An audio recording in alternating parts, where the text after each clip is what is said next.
क्या हाल है साथियों। मैं विकास तोमर आप लोग के अपने trustworthy channel collective study for success पे आप लोग का बहुत बहुत स्वागत करता हूं। देखिए, आज हम लोग देखेंगे 24 दिसंबर करंट अफेयर हिंदी इंग्लिश दोनों ही भाषाओं में। जो हमारा टेलीग्राम का चैनल है उसको ज्वाइन करना अत्यंत जरूरी है, क्योंकि इसमें आपको सारे नोटिफिकेशन, करंट अफेयर, पीडीएफ सब कुछ यहाँ पे मिलती है। ठीक, फिर भी आप लोग कोई डाउट है कोर्सेज से, पर्सनल गाइडिंग्स से संबंधित, काउंसलिंग संबंधित, तो आप लोग व्हाट्सएप कर सकते हैं 9650347272 पर।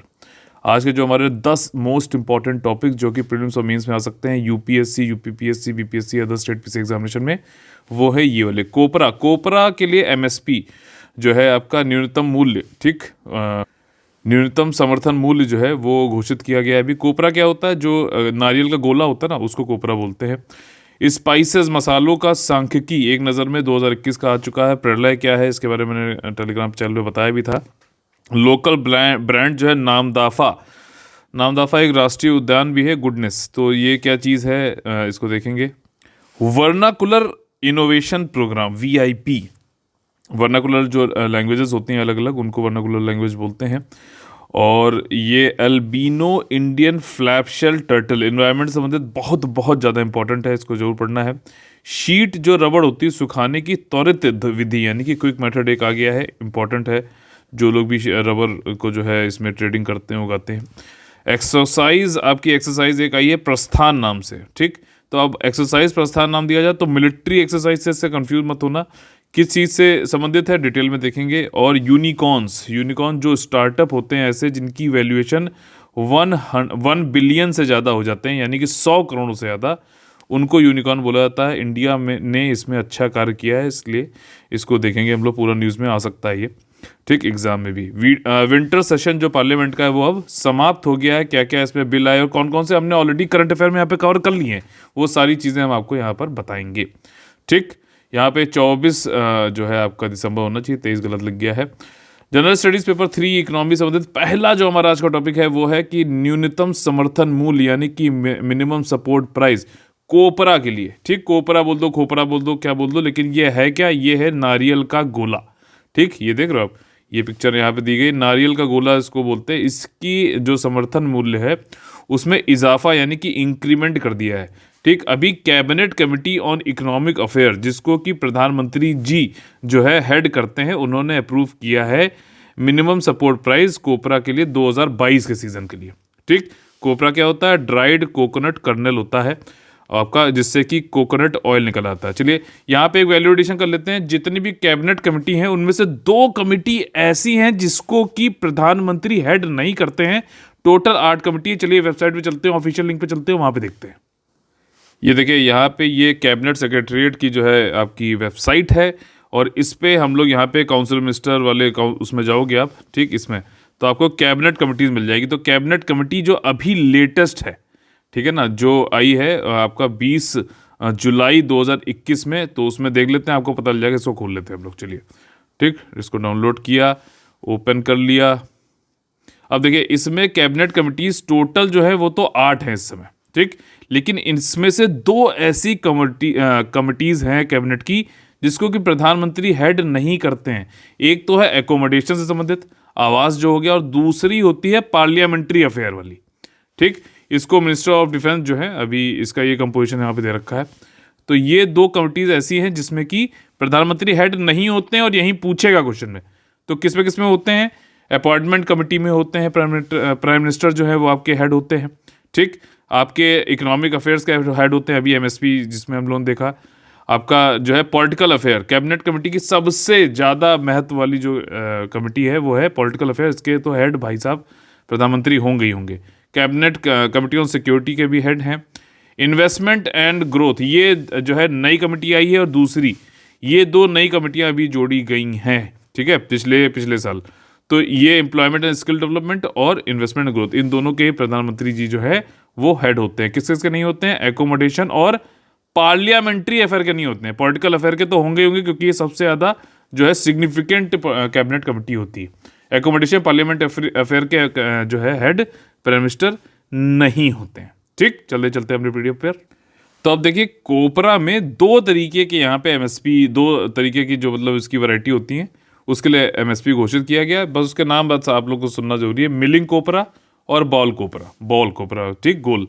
तो ये थोड़ा सा दो कैटेगरी होते हैं, इतना याद रखिए। अच्छा, जो एमएसपी घोषित की जाती है गवर्नमेंट के द्वारा, वो किसकी सिफारिश पे की जाती है, रिकमेंडेशन पे की जाती है? सीएसीपी यानी कि commission for agriculture cost and prices, ठीक, या फिर जो है आपका कृषि लागत और मूल्य आयोग। यूपीएससी ने क्वेश्चन पूछा था कि क्या ये सेट करता है एमएसपी? नहीं, cabinet committee on economic affair जो है फाइनली सेट करता है, लेकिन रिकमेंडेशन जो है सीएसीपी देता है। ये ध्यान रखना, सीएसीपी किस पर जो है रिकमेंडेशन देता है? तो जो प्रोडक्शन कॉस्ट है, इसको बोलते हैं उत्पादन की अखिल भारतीय भारित औसत दर, इंग्लिश में all India weighted average cost of production.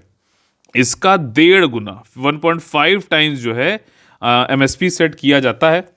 ये बजट 2018-19 में ये अनाउंस किया गया था और इसी पे अभी यहाँ पे कोपरा का भी किया गया है, ठीक। हालांकि प्रोडक्शन कॉस्ट जो है वो 3 तरीके की होती है। टेलीग्राम चैनल पे मैंने आप लोग को जो है शेयर भी कर रखा है ऑडियो लेक्चर। प्रोडक्शन कॉस्ट जो अभी सेट हो रही है वो हो रही है FL+A2 पर, ठीक। A2 होती है जिसमें सिर्फ एग्रीकल्चरल कॉस्ट होते हैं, आपका इनपुट जो बीज बीज है ये सारा कुछ। FL आपका क्या है? Family labour. मान लीजिए घर का कोई बंदा कर रहा है कृषि मतलब फार्म पे काम, तो उसके आप सैलरी तो नहीं देते हो, लेकिन जोड़ना चाहिए। मान लो अगर वो नहीं होता तो किसी लेबर को आप रखते तो देते ना। तो फैमिली लेबर प्लस A2 को जोड़कर अभी की जा रही है, लेकिन होना चाहिए C2 पर, जिसमें FL-A2 तो है ही है, साथ ही साथ कुछ ऐसी भी कॉस्ट है, जैसे कि मान लीजिए आपने कहीं किसी जो है कृषि ज़मीन पर आप खेती कर रहे हो, अगर नहीं करते तो उसको किसी और पे आप जो है रेंट पे देते तो कितना आपको मिलता। तो अपॉर्चुनिटी कॉस्ट वाली जो है इसमें चीज़ जोड़ी गई है। तो ये C2 पे होना चाहिए, ऐसा MS स्वामीनाथन, जिनको कि भारत में हरित क्रांति के जनक भी बोला जाता है, उनकी एक कमीशन बनाई गई थी, उन्होंने रिकमेंड किया था कि C2 पे होना चाहिए। लेकिन ये C2 पे नहीं होके ये अभी FL+A2 पे हो रही है। इसका पूरा ऑडियो लेक्चर मैंने दे रखा है टेलीग्राम चैनल पे, आप लोग वहाँ टेलीग्राम चैनल ज्वाइन कर लीजिए, वहाँ पे आप लोग सर्च करके इसको जो है देख सकते हैं। वहाँ पे आप डिस्कशन ग्रुप भी है, पूछ सकते हैं वहाँ पर, ठीक। तो यहाँ पर ये सारी चीज़ें हैं। अच्छा, ये जो कोपरा है इससे संबंधित एक तो कोऑपरेटिव मार्केटिंग फेडरेशन और दूसरा कंज्यूमर फेडरेशन है। ये दोनों ही नोडल एजेंसी हैं जो कि कोपरा की क्या कैसे मतलब जो है उपज होनी चाहिए, कहाँ कहाँ किस किस राज्यों में उपज होती है, कैसे कैसे उसको मार्केट करना है एमएसपी को कोकोनट ग्रोइंग स्टेट में, ये सारी चीज़ें ये लोग देखते हैं। एक तो आपका मार्केटिंग वाली फेडरेशन होगी, दूसरी उपभोक्ता वाला फेडरेशन हो गया, ठीक। पूरी चीज़ समझ में आई। और वैल्यू एडिशन भी आपने देखा, कैबिनेट कमेटी का, प्रोडक्शन कॉस्ट का। यही मज़ा है कलेक्टिव स्टडी फॉर सक्सेस के करंट अफेयर में, सारी चीज़ें बिल्कुल जोड़कर एक साथ आपको देना कि क्वेश्चन कैसा भी आ जाए आप उसको जो है आसानी से कर सके। देखिए, क्वेश्चन पेपर टफ जो है या इजी नहीं होता, आपकी लेवल ऑफ प्रिपरेशन के हिसाब से वो टफ और इजी होता है, ठीक। तो ध्यान रखिएगा, ये जरूरी है करंट अफेयर के लिए। एकमात्र डेस्टिनेशन आप लोग के लिए अगर है तो वो है कलेक्टिव स्टडी फॉर सक्सेस, ठीक। तो देखिए, दूसरा जो हमारा टॉपिक है जनरल स्टडीज पेपर 3 से इकोनॉमी से संबंधित है। अभी जो मसाले होते हैं उनकी सांख्यिकी यानी कि स्टैटिस्टिक्स जो है निकाले गए हैं। किसने निकाला है भैया? ये आपका यूनियन मिनिस्टर ऑफ एग्रीकल्चर जो है, उन्होंने एक बुक का विमोचन किया है, spices statistics at a glance 2021, ठीक। आपका 21 दिसंबर को उसको किया। ये बुक जो है पब्लिश किसके द्वारा की गई थी?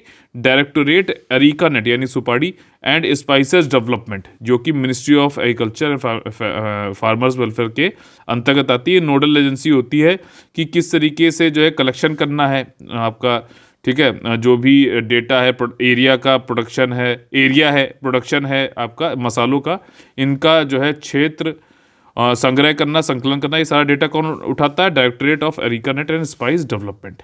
समझ में आ गई बात?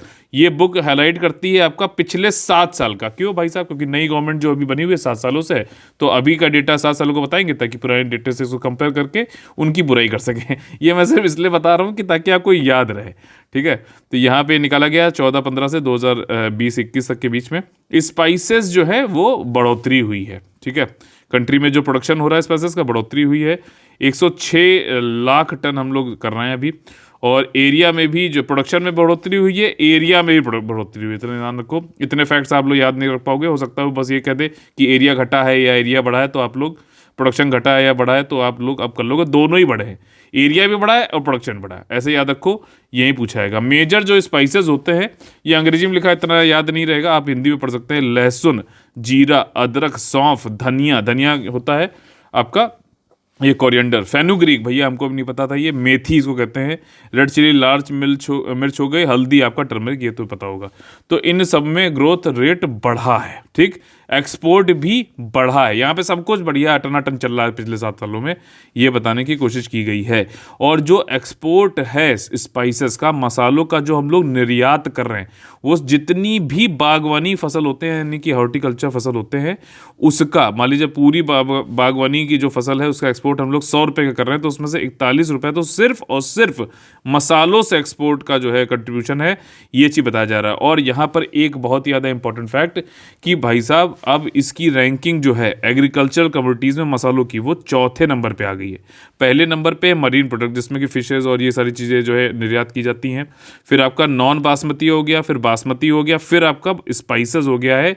ये रैंकिंग याद रखना, लिख लो, इस तरीके के फैक्ट जो होते हैं यही आपके जो है एग्जाम में पूछेगा।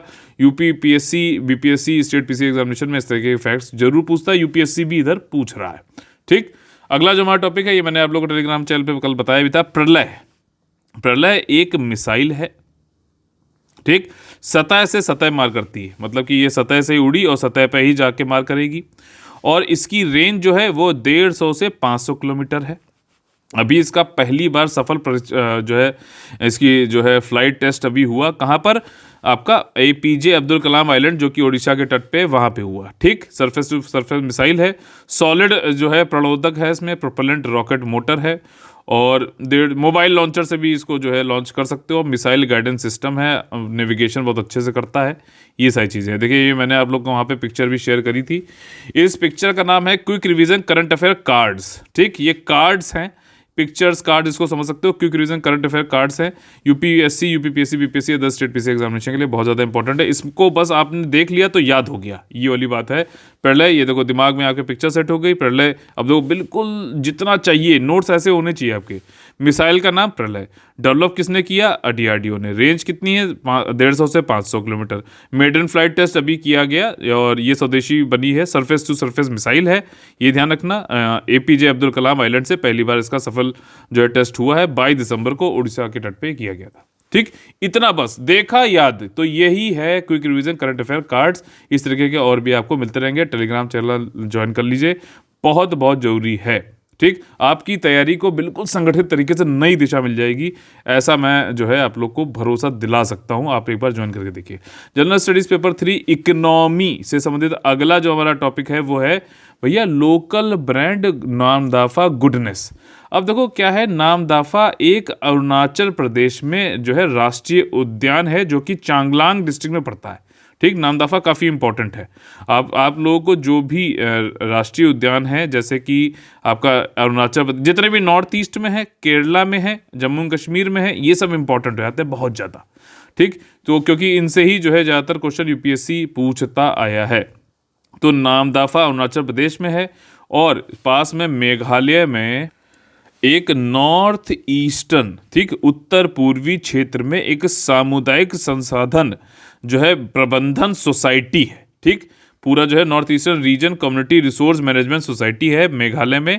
इसने सहयोग कर रहा है, ये कोलैबोरेट कर रहा है चांगलांग कम्युनिटी रिसोर्स मैनेजमेंट का, जो समुदाय जहाँ जो है रिसोर्स संसाधन का मैनेजमेंट कर रहा है, ये अरुणाचल प्रदेश में जो है। और इन्होंने अपना एक लोकल ब्रांड बनाया है नामदाफा गुडनेस से संबंधित। अब देखो जो वहाँ पे एग्रीकल्चर प्रोडक्ट्स होते हैं उनको जो है बढ़िया से मार्केट करना, उसको एक ब्रांड बनाना, तो उस ब्रांड का नाम नामदाफा गुडनेस कर दिया है, वह इतना ध्यान रखना, ठीक। और देखिए इसमें यहाँ पे एक दिया दिखाया भी गया, इस तरीके जैसे आप लोग चिप्स विप्स खाते हो, तो आप लोग ये नामदाफा गुडनेस के नाम से जो है आपको चिप्स मिलेगा, बनाना चिप्स, ठीक। और कल लेमन बेसिल, बेसिल क्या होता है, तुलसी, तो इससे संबंधित देखिए बनाया गया। तो एक ब्रांडिंग करी गई है अरुणाचल प्रदेश में, प्रोडक्ट ये जो है आपका अरुणाचल प्रदेश का, इतना बस ध्यान रखो। और जो ये north eastern region community resource management centre Manipur वाला, मेघालय वाला, ये एक रजिस्टर्ड जो है सोसाइटी है, पंजीकृत सोसाइटी है नॉर्थ ईस्टर्न काउंसिल के अंतर्गत, जो कि ministry of development of north eastern region government of India के अंतर्गत, एमडोनर के अंतर्गत आता है, ठीक। आप लोग के लिए होमवर्क जो मैं हमेशा देता हूं, आप लोगों को जरूर करना चाहिए, और कोई डाउट हो तो आप लोग टेलीग्राम चैनल पे पूछ सकते हो बिल्कुल निश्चिंत होके। FSSAI से संबंधित आप लोग जाइए, इसकी वेबसाइट को खोलिए, जैसे मैंने अभी आपको खोल के कैबिनेट कमेटी वाला दिखाया था, और इसके बारे में पढ़िए अबाउट अस। ठीक, अबाउट अस जरूर होता है। अगला जो टॉपिक है इकोनॉमी संबंधित है, देखिए वर्नाकुलर इनोवेशन प्रोग्राम। इस पूरे टॉपिक को अगर मैं एक लाइन में अगर इसको जो है खत्म करना चाहूँ या फिर जैसे नोट्स लिखना चाहे तो वो ये है कि language shall not become a barrier to innovation. देखिए इनोवेशन, नवाचार, नए नए सोल्यूशन निकालना जो है प्रॉब्लम्स के लिए जो है, ताकि सामाजिक आर्थिक राजनीतिक विकास हो सके हमारे देश का, तो उसके लिए इनोवेशंस करना जरूरी है। लेकिन कई बार ऐसा होता है कि मान लीजिए कोई जो है लोकल भाषा में तो बहुत ज़्यादा निपुण है, उसके बाद इनोवेटिव सोल्यूशंस भी हैं, लेकिन जो प्लेटफॉर्म्स बने हुए हैं वो ज़्यादातर जो है आपका या तो हिंदी में है या इंग्लिश में है। ठीक, ये मतलब साफ बात है। देखिए, या फिर जहाँ पे भी आप रह रहे हो वहीं पे ही है। तमिल में कोई रह रहा है तो उसके यहाँ तमिल के अच्छा जो है प्लेटफॉर्म है, लेकिन इंग्लिश का नहीं है या फिर हिंदी का नहीं है। तो अभी यहाँ पे क्या होगा, कुछ ऐसे इनोवेटर्स जो उनकी खुद की जो है आम बोलचाल की भाषा है, वर्नाकुलर लैंग्वेज है, उसी में पूरा उसको इंटरफेस मिल जाए तो कितना बढ़िया हो जाए। तो यही काम किया जा रहा है VIP प्रोग्राम के तहत। देखिए ये वैसे ही है जैसे मैं अगर आपको यहाँ पे इंग्लिश में पढ़ा रहा हूँ, लिखा हुआ हिंदी में पढ़ा रहा हूँ, लेकिन कोई तमिल वाला बंदा यहाँ पे आ जाए तो क्या वो ये मेरे करंट अफेयर से समझ सकता है? नहीं समझ सकता।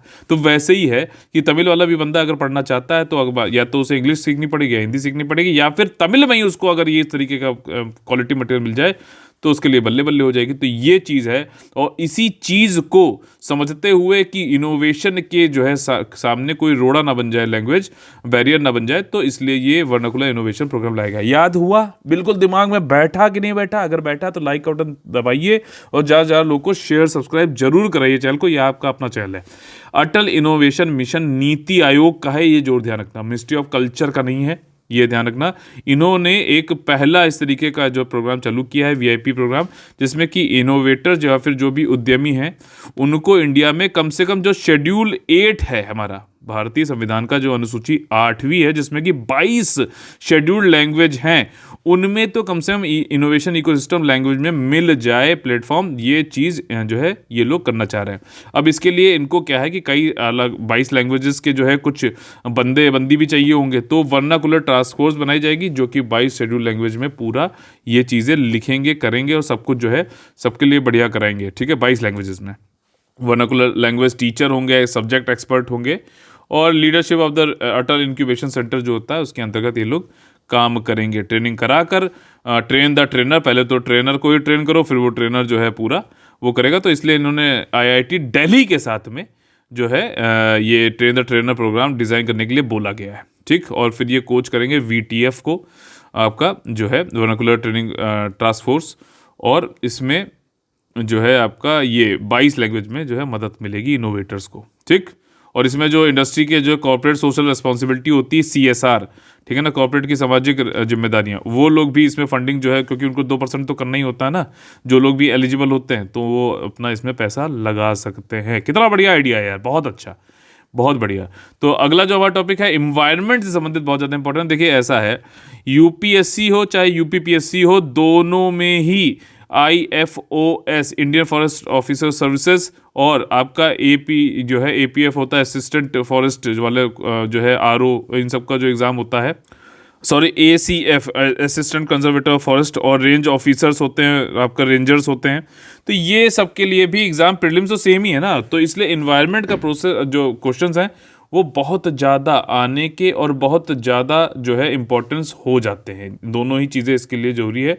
तो अभी देखिए क्या है कि, और उसमें कुछ मैं वैल्यू एडिशन भी कराऊंगा, तो प्लीज़ जुड़े रहिए, पूरे जो है अंत तक जरूर देखिए पूरे वीडियो को।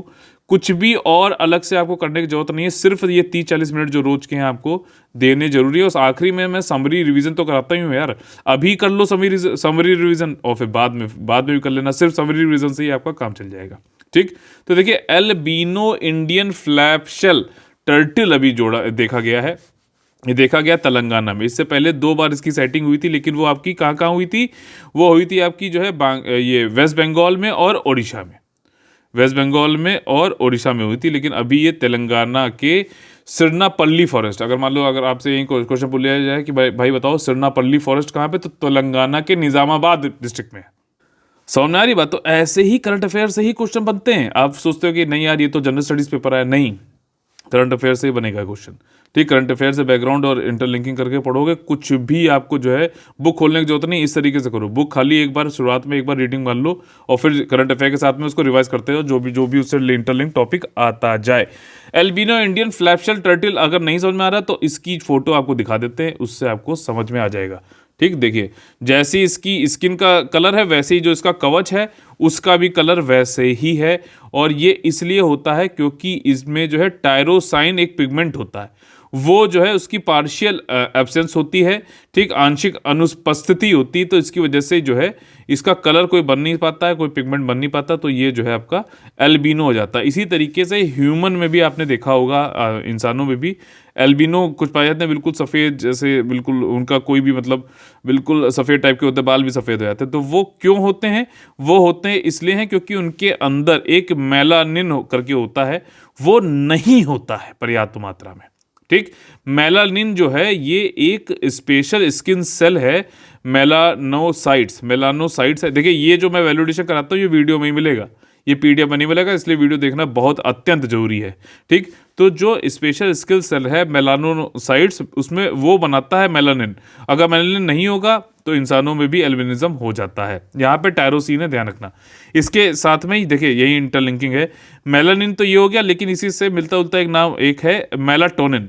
मेलाटोनिन जो होता है आपकी जगने और सोने की जो साइकिल होती है ना, उसमें गड़बड़ी या फिर इंसोम्निया होने की वजह जो है वो मेलाटोनिन ही होता है। ये एक तरीके का हार्मोन है जो कि पीनियल ग्लैंड से निकलता है हार्मोन, जो कि आपका ये पीनियल ग्लैंड जो है ये आपके मस्तिष्क के ब्रेन के मिडिल में के जस्ट ऊपर होता है, छोटा सा बिल्कुल एक मटर के दाने इतना होता है। ठीक, तो देखिए साइंस भी आप पढ़ रहे हो, इन्वायरमेंट भी पढ़ रहे हो, साथ में सारी चीज़ें इंटरलिंक करके पढ़ रहे हो, यही चीज़ ज़रूरी है, ये तरीका है। ये आपको और सबसे नहीं मिलेगा, जो कि आप जिन्होंने कभी एग्जाम दिया ही नहीं खाली पढ़ रहे हैं, यहाँ पे समझाया भी जा रहा है, फैक्ट्स भी, कॉन्सेप्ट भी। तो ज़रूर जो है आप लोग उसको जो है देख लीजिए, बस सारी चीज़ें आपकी यहीं से कवर हो जाएगी, करंट अफेयर भी, जनरल स्टडीज़ भी।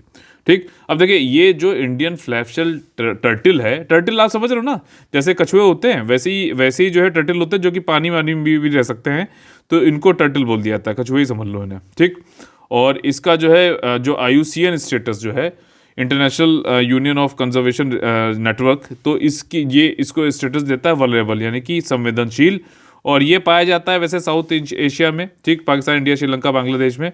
इंडिया में जो पाया जाता है उसकी डार्क ग्रीन या फिर ब्राउन कलर का होता है। ठीक, और ये इससे पहले जो है 2 बार उड़ीसा और वेस्ट बंगाल में देखा गया था। इस बार जो है सिरनापल्ली फॉरेस्ट निज़ामाबाद जो है तेलंगाना में देखा गया है, सेटिंग हुई है। और ये कॉन्जेनिटल डिसऑर्डर होता है, यानी कि एक जन्मजात विकार होता है, ये ध्यान रखना। ठीक, साथ ही साथ मेलानिन और मेलाटोनिन क्या होता है ये भी आप लोग को पढ़ाया गया इसमें। अगला जो हमारा टॉपिक है वो है इकोनॉमी। ये जो है quick method to dry sheet rubber, ये आपका जो एग्रीकल्चर से संबंधित हो सकता है, साइंस एंड टेक्नोलॉजी से भी। देखिए rubber research institute of India, ये केरला के कोटायम डिस्ट्रिक्ट में है, उसने एक मेथड जो है डेवलप कर लिया है जिसमें कि जो ड्राई शीट रबर की बनाई जा रही है। चलिए फोटो दिखाता हूँ, आप पिक्चर स्पीड्स 1000 वर्ड, तो इससे आपको आसानी से याद होगा। ये रबड़ की शीट्स हैं, देख रहे हो कई सारी। इसको सुखाने में पारंपरिक तरीका जो अपनाया जाता था तो 4 से 6 दिन लग जाते थे। और चूंकि जो फार्मर्स इसको जो है ग्रो कर रहे हैं रबर वाले, तो उनको क्या है कि इसके प्राइस में बहुत ज़्यादा ऊपर नीचे होता रहता है। ठीक, तो अगर ये टाइम लगाएगा तो मान लीजिए जब तक ये सुखा रहे हैं तब तक बीच में प्राइस ऊपर गया, तब तक उनका ये सूख नहीं पाया, और सूखने के बाद इसको बेचना भी टाइमली होता है, तो पता चला फिर जब पैसा जो इसका प्राइस नीचे आ गया तब आप बेच पाए, तो ऐसे में तो जो है फार्मर को नुकसान हो जाएगा ना। इसीलिए rubber research institute of India, ये देखिए रबर बोर्ड के अंतर्गत आता है, ये कॉमर्स एंड इंडस्ट्री मिनिस्ट्री के अंतर्गत है। ठीक है ना, आप इसको एग्रीकल्चर मिनिस्ट्री के अंतर्गत मत समझ लेना, ये रबर बोर्ड के अंतर्गत, ये rubber research institute of India जो है ये वाणिज्य और उद्योग मंत्रालय के अंतर्गत आता है, और ये जो है पुत्तुपल्ली कोटायम डिस्ट्रिक्ट केरला में। ठीक, और इससे संबंधित देखिए और आपका जो है आपका मैं अभी कराऊंगा वैल्यूडेशन साइंस से संबंधित भी। ठीक है, तो इसको जो है तेजी से 1 दिन यानी 24 घंटे के अंतर्गत कर लेंगे, इसको सुखा लेंगे तो अच्छा है। ठीक, जो रॉ लेटेक्स होता है उसकी शीट रबर बनाई जाती है, और प्राइस में फ्लक्चुएशन है, तो कम टाइम में अगर हम कर लेंगे तो सही समय पे जब प्राइस ज़्यादा हो तब बेचेगा फार्मर, तो उसको ज़्यादा फायदा होगा, इसीलिए किया गया है। ठीक। और इसमें जो है प्रोसेसिंग, जो इसका प्रसंस्करण होता है उसमें क्या होता है, कोगुलेशन, जमावट, फिर चादरें, फिर सुखाने का कार्य होता है। सुखाने के कार्य में अब देखिए यहाँ पे साइंस मैंने आप लोग को थोड़ा वैल्यूएडिशन किया है। जो पारंपरिक मेथड है उसमें डाइल्यूटेड फॉर्मिक एसिड का उपयोग होता है, ठीक। लेकिन जो नया मेथड अभी निकाला गया है, क्विकर मेथड जो है सुखाने का, वो एसिड और अल्कोहल मिलाकर होता है, ठीक, शीटिंग प्रोसेस भी। और इसमें कोगुलेशन जो है करीबन 30 मिनट लेता है, और बाकी जो है वेट कोगुलेशन स्मोक हाउस में बहुत तेज़ी से हो जाता है इसका, ठीक। और इफेक्टिव सरफेस एरिया, मतलब क्विक ड्राइंग हो जाती है, ये मेन चीज़ है। अब देखिए फॉर्मिक एसिड जब जो पारंपरिक उसमें होता था, तो जब मैंने इसको पढ़ा तो मेरे दिमाग में, क्योंकि मैंने पढ़ रखा, तो इंटरलिंक होकर मुझे कई सारी चीज़ याद होती, तो मुझे फॉर्मिक एसिड याद आया कि जब चींटी काटती तो फॉर्मिक एसिड बनती है। याद आया कि नहीं? अब आपको भी याद आ गया होगा, ठीक। तो इसी इंटरलिंकिंग प्रक्रिया को सीखो और इसको जो है लाओ अपनी जो है स्टडी प्रिपरेशन में, बहुत बहुत इंपॉर्टेंट है प्रीलिम्स और मेंस दोनों को निकालने के लिए। तो एंड के काटने पे फॉर्मिक एसिड निकलती है, ये आपको याद आ गया। अब ये क्वेश्चन कई बार यूपीपीसीएल बीपीएससी पूछ चुका है।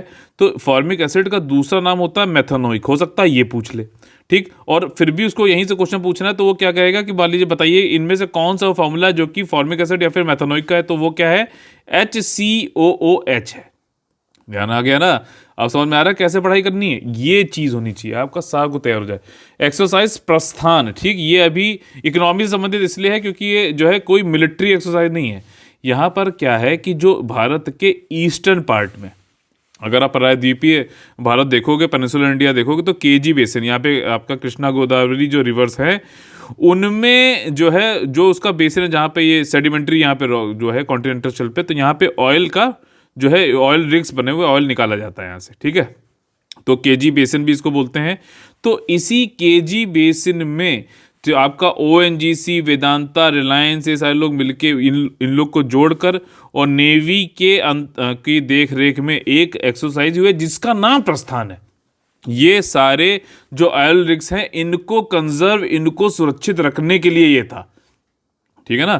तो ये चीज़ ध्यान रखना जरूरी है। ये किसी इंडिया का किसी और कंट्री के साथ में मिलिट्री एक्सरसाइज नहीं है मेरे भैया, ये ध्यान रखना, ठीक। ईस्ट कोस्ट ऑफ इंडिया का केजी बेसिन में ऑफशोर डेवलप्ड एरिया की सुरक्षा के लिए ये जो एक्सरसाइज हुई है, जिसका नाम प्रस्थान है, 21-22 दिसंबर को हुई थी। ध्यान रहेगा ना?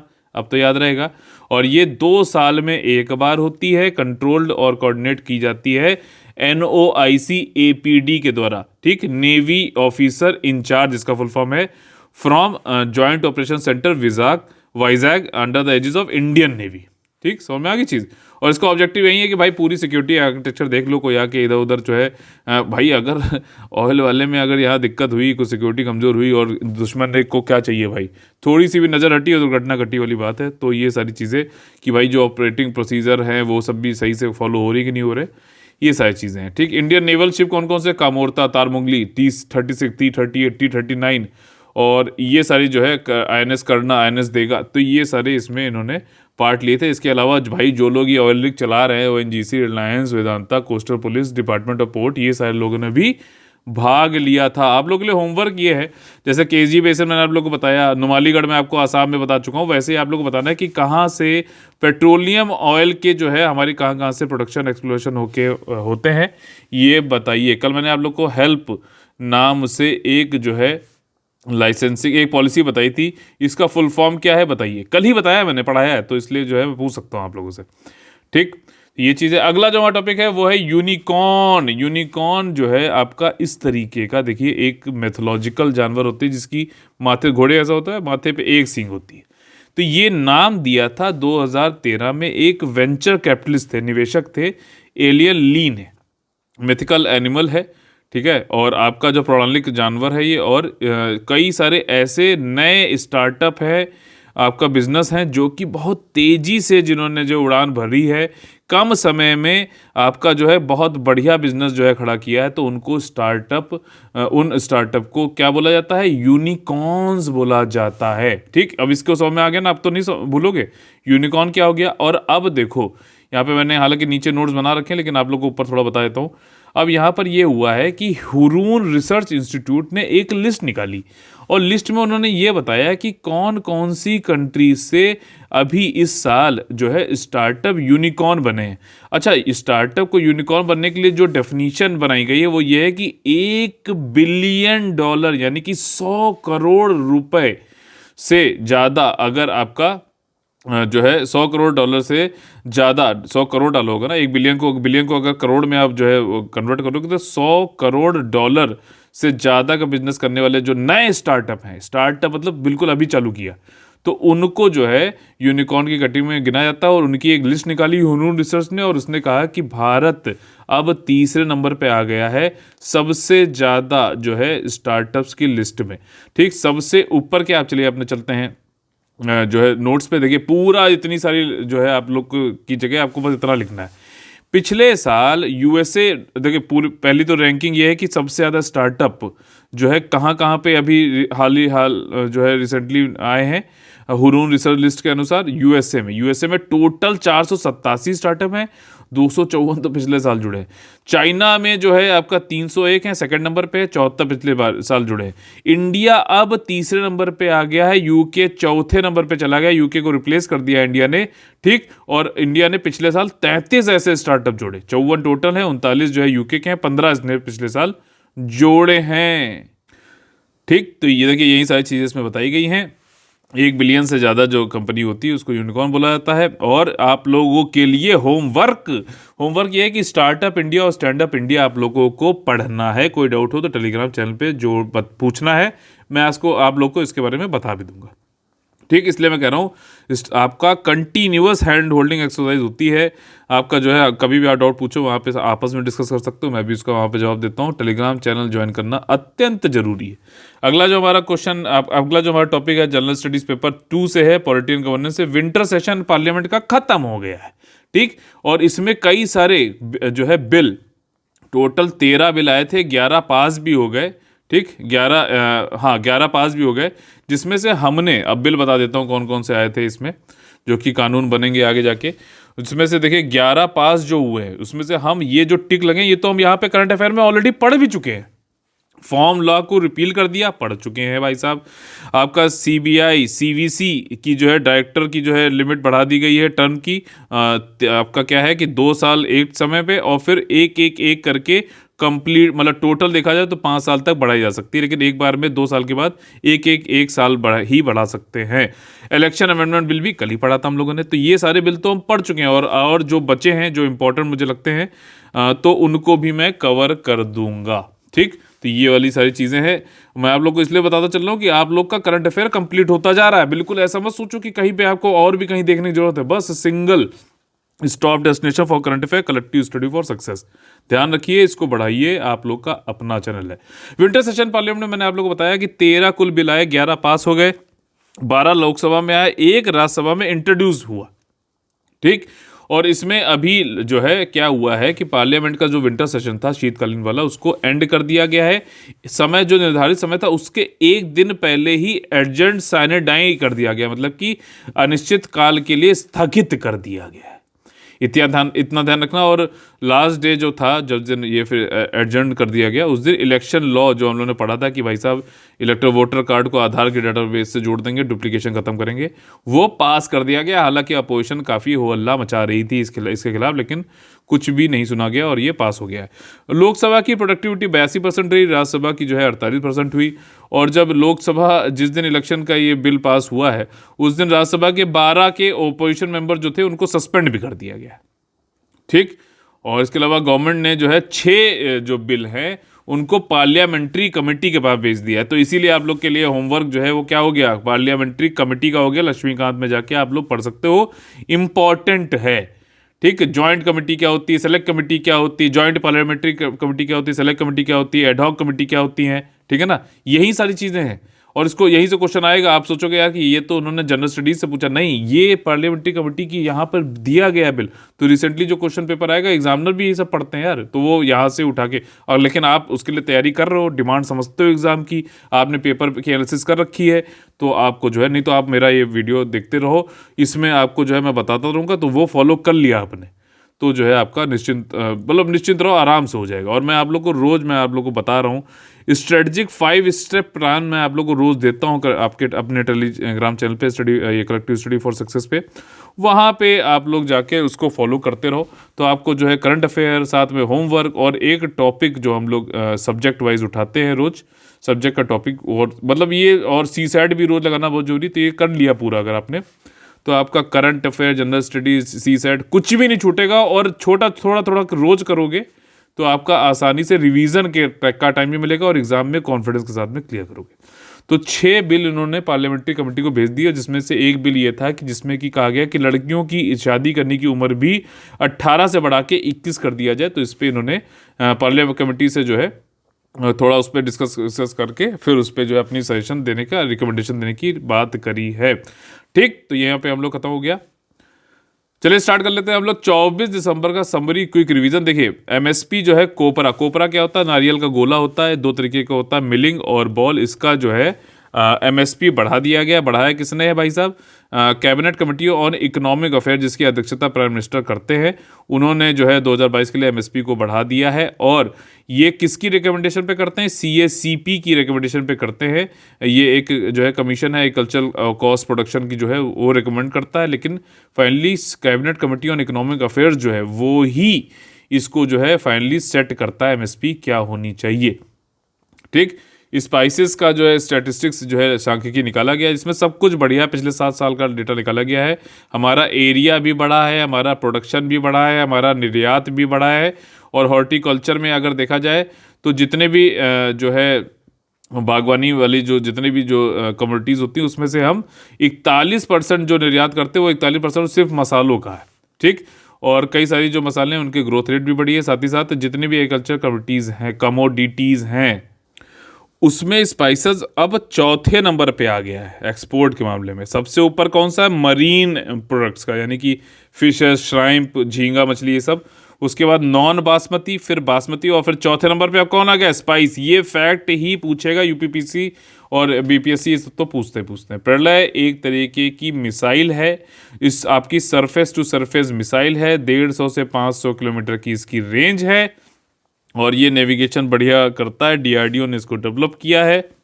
एपीजे अब्दुल कलाम आइलैंड जो कि ओडिशा के तट पे है, वहाँ से इसका पहला जो है फ्लाइट अभी टेस्ट किया गया है। ठीक, लोकल ब्रांड नामदाफा गुडनेस, ये एक तरीके का जो है एक ब्रांडिंग है। अरुणाचल प्रदेश में कम्युनिटी रिसोर्स मैनेजमेंट बोर्ड के द्वारा इसको बनाया गया, एक ब्रांड बनाया जा रहा है, जिसमें जैसे बनाना चिप और ये सब जितने भी जो है उस जो भी वहाँ प्रोडक्ट बनाए जाते हैं अरुणाचल प्रदेश में, उसकी ब्रांडिंग की जाएगी, बढ़िया से जो है पैकेजिंग करके मार्केटिंग कराई जाएगी। ठीक, तो ये जो है इसका नाम दिया गया लोकल ब्रांड नामदाफा गुडनेस। ठीक, वर्नाकुलर इनोवेशन प्रोग्राम, ये नीति आयोग का जो अटल इनोवेशन मिशन है वो, और जो है इसके अलावा नहीं, इसके अलावा और कोई नहीं है। मैं इसलिए आपको कह रहा था, वर्नाकुलर इनोवेशन प्रोग्राम जो है वो नीति आयोग का अटल इनोवेशन मिशन के अंतर्गत इनोवेशन संबंधित जो है, जो शेड्यूल 8 है भारतीय संविधान का, उसमें जो 22 लैंग्वेज है उस सभी में वर्नाकुलर लैंग्वेजेस में जो है इनोवेशन इकोसिस्टम बनाने के लिए जो है कार्य किया जा रहा है। नीति आयोग का एम का ये मिशन है, ये ध्यान रखना। और इसके लिए जो है मतलब मान लीजिए कोई तमिल का है बंदा, ठीक, तो उसको तमिल में ही पूरा जो है इनोवेशन इकोसिस्टम मिल जाए इंटरफेस, तो वो आसानी से कर पाएगा। तो ये चीज़ है। कोई वेस्ट बंगाल का तो बंगाली मिल जाए, कोई कन्नड़ का तो कन्नड़ मिल जाए। तो जितनी भी 22 लैंग्वेजेस हैं उसमें ये प्रोवाइड किया जाएगा। तो कई सारे इसमें ट्रेनिंग भी होगी कई लोगों की, और जो है डिज़ाइन ट्रेनिंग कर वालों को ट्रेनिंग देने के लिए जो डिज़ाइन किया गया है सिस्टम प्रोग्राम, वो किया है आईआईटी दिल्ली ने, ये ध्यान रखना। ठीक, एल्बिनो इंडियन फ्लैपशेल टर्टल इन्वायरमेंट का बहुत ज़्यादा इंपॉर्टेंट टॉपिक है। देखिए आपका ये टर्टल जो होता है, जो कछुए जैसा होता है, उसकी जैसी त्वचा है वैसे ही इसका कवच का कलर भी हो जाता है। इसमें एक टायरोसिन नाम का एक पिगमेंट होता है, वो नहीं होने की वजह से जो है इसमें अलग कलर नहीं आ पाता। इसी तरीके से मनुष्यों में भी जो है एल्बिनिज्म हो जाता है जब मेलानिन जो है नहीं बनता है, तब जो है कई लोग आपने देखा होगा बिल्कुल सफ़ेद से हो जाते हैं, उनके बाल भी सफ़ेद होते हैं, तो उनको एल्बिनिज्म हो जाता है। तो वो भी इसी वजह से, क्योंकि मेलानिन नहीं बनता उनके तक। इसी से संबंधित जो है एक मेलाटोनिन होता है, वो आपके सोने और जागने के जो साइकिल होती है उससे संबंधित होता है। ये आपका एक हार्मोन है मेलाटोनिन, जो कि पीनियल ग्लैंड से बनता है, जो कि आपके मिडिल मस्तिष्क के जस्ट ऊपर होता है, मटर के दाने इतना होता है। ठीक, तो ये एल्बिनो इंडियन फ्लैपशेल जो टर्टल है, ये भारत में देखा गया तेलंगाना में, निज़ामाबाद में और सिरनापल्ली फॉरेस्ट में देखा गया। और ये इससे पहले सिर्फ 2 ही बार देखा गया था, उड़ीसा में और वेस्ट बंगाल में। अब की बार देखा गया ये, और इसको IUCN ने जो वो दे रखी है कंजर्वेशन की स्टेटस, वो है आपका वल्नरेबल VU। ठीक, और ये इंडिया में जो है ब्राउन और ग्रीन का देखा जाता है, पाया जाता है, ग्रीन और ब्राउन रंग का। ये सारी चीज़ें इससे संबंधित हैं। इसकी फ़ोटो मैंने आपको दिखाई है। और क्विक मेथड अभी ड्राई शीट रबर का, देखिए rubber research institute of India जो है, जो कि कोट्टायम केरला में स्थित है, उसने एक नया तरीका निकाला है शीट रबर को जल्दी से सुखाने का, ताकि जब प्राइस ऊपर हो तब जो फार्मर है तब इसको बेच पाए। क्योंकि पारंपरिक मेथड में क्या होता था, 4 से 5 दिन लगते थे, अब खाली 1 दिन या फिर 24 घंटे के अंतर्गत ही जो है शीट रबर को तेजी से सुखाया जा सकेगा, जो कि एक बड़ी उपलब्धि है।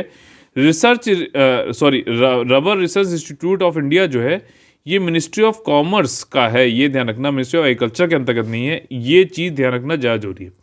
एक्सरसाइज प्रस्थान जो है, भारतीय प्रायद्वीप में जो ईस्टर्न साइड में गोदावरी और कृष्णा की जो बेसिन है, वहाँ पे कई सारी ऑयल निकालने वाली कंपनियां हैं, जैसे कि ONGC हो गया, आपका रिलायंस हो गया, वेदांता हो गया। तो इस पूरे एरिया को जो है सुरक्षित रखने के लिए जो एक्सरसाइज है, उसका नाम प्रस्थान है। ये भारत की किसी और कंट्री के साथ में मिलिट्री एक्सरसाइज नहीं है। और ये सारी चीज़ें जो होती हैं, जो एक्सरसाइज प्रस्थान हुआ है, जिसमें ऑयल रिग वाली कंपनियां भी भाग लेती हैं, आपकी पुलिस भी भाग लेती है, इंडियन नेवी के अंतर्गत जो है इस एरिया को सुरक्षित रखा था। भाई ऑयल रिग को अगर खतरा हो जाए, टेररिस्ट टाइप के जो लोग हैं वो तो देखते रहते हैं मौका कि भाई जहाँ जो है नज़र हटी, दुर्घटना घटी वाली काम है। तो इसको सुरक्षित रखने के लिए ये एक्सरसाइज होती है, हर 2 साल में एक बार होती है, ध्यान रखना। ठीक, यूनिकॉर्न जो है किसे कहते हैं, नए बिजनेस जो स्टार्टअप्स होते हैं, जिन्होंने कम टाइम में अपने बिजनेस को की वैल्यूएशन को जो है $1 बिलियन से ज़्यादा कर दिया हो, उनको स्टार्टअप का यूनिकॉर्न बोला जाता है। कई सारे बिजनेस स्टार्टअप होंगे जो नए चालू हुए, लेकिन यूनिकॉर्न वही बोले जाएंगे जिनकी जो कीमत है, जो वर्थ है, वो अब $1 बिलियन से ज़्यादा हो गई, या फिर 100 करोड़ डॉलर से ज़्यादा हो गई है। ठीक, इंडिया जो है, हुरून रिसर्च लिस्ट ने इंडिया एक रैंकिंग निकाली, उसमें बताया कि सबसे ऊपर USA है, फिर चाइना है, फिर इंडिया आ गया है। अब UK को पीछे छोड़ते हुए UK अब 4th नंबर पे हो गया है। विंटर सेशन ऑफ पार्लियामेंट में जो है अभी 13 जो है कुल बिल आए, जिसमें से आपका 11 बिल पास हो गए, और उसमें से हमने 5-6 जो है ऑलरेडी आप लोगों को करंट अफेयर के माध्यम से, जो डेली 6 बजे सुबह आता है, कवर भी करा दिए हैं। ठीक, तो ये यहाँ पर अभी जो है एंड हो गया है विंटर सेशन ऑफ पार्लियामेंट, अभी 1 दिन पहले ही हो गया। आखिरी दिन इलेक्शन वाला जो अमेंडमेंट बिल था उसको पास कराया गया, जिसमें कि वोटर कार्ड को आधार के इकोसिस्टम से जोड़ने की बात करी जा रही, ताकि जो डुप्लीकेशन होती है वोटर कार्ड में वो खत्म हो सके। हो हल्ला काफ़ी मचा, लेकिन ये पास करा लिया गया। और उसके बाद इसको एडजन कर दिया गया, सेशन को, शीतकालीन सेशन को जो है एडजन साइनेडाइन, यानी कि जो है कुछ टाइम बिना बताए कि कब तक किया गया है, इसको एडजन कर दिया गया है। ठीक, तो ये वाली सारी चीज़ें हैं। तो आपका अच्छा बताओ, जब सेशन ख़त्म होता है तो ये कौन करता है, स्पीकर करता है कि प्रेसिडेंट करता है? ठीक, ये एक थोड़ा सा पॉलिटी के जो है बेसिक सा क्वेश्चन है। अगर आप लोग ने पढ़ते हो पॉलिटी बढ़िया से, तो आप लोग जरूर आंसर कर लोगे। तो इसी के साथ में 24 दिसंबर का डेली करंट अफेयर यहाँ पे खत्म होता है। अगर आप लोग को पसंद आता हो तो प्लीज़ लाइक का बटन तोड़िए, ज़्यादा से ज़्यादा लोगों को जोड़िए आपके अपने channel collective study for success पे। और करंट जो है अफेयर के लिए बिल्कुल वन स्टॉप डेस्टिनेशन है। आप लोग के लिए जो है जल्दी ही यहाँ पे कोर्सेज भी लाए जाएंगे, जनरल स्टडीज़ को भी पूरा कराया जाएगा। लेकिन आपने यहाँ पे करंट अफेयर अगर डेली फॉलो कर लिया तो ऑलरेडी आपका जनरल स्टडीज़ में जो इंपॉर्टेंट टॉपिक्स हैं वो भी कवर हो ही रहे हैं। तो लाइक का बटन तोड़ना है, जो ज़्यादा से ज़्यादा लोगों को जोड़ना है आपके अपने चैनल पर। ठीक, टेलीग्राम चैनल जरूर ज्वाइन कर लीजिए। कलेक्टिव स्टडी फॉर सक्सेस का ये लिंक मैं डिस्क्रिप्शन में दे दूंगा। फिर भी कोई क्वेरी है तो आप लोग 9650347272 पे पूछ सकते हैं। जैसे कि कई लोग क्वेश्चन आते हैं, सब कोर्सेज चालू करेंगे, गाइडेंस चाहिए, काउंसलिंग चाहिए, you can feel free to ask on this number WhatsApp पे। ठीक, तो चलिए कल फिर से मुलाकात होगी सुबह 6 बजे। तब तक के लिए आप लोग से लेते हैं अलविदा। जय जय Bharat, all the very best है। वंदे वंदे मातरम।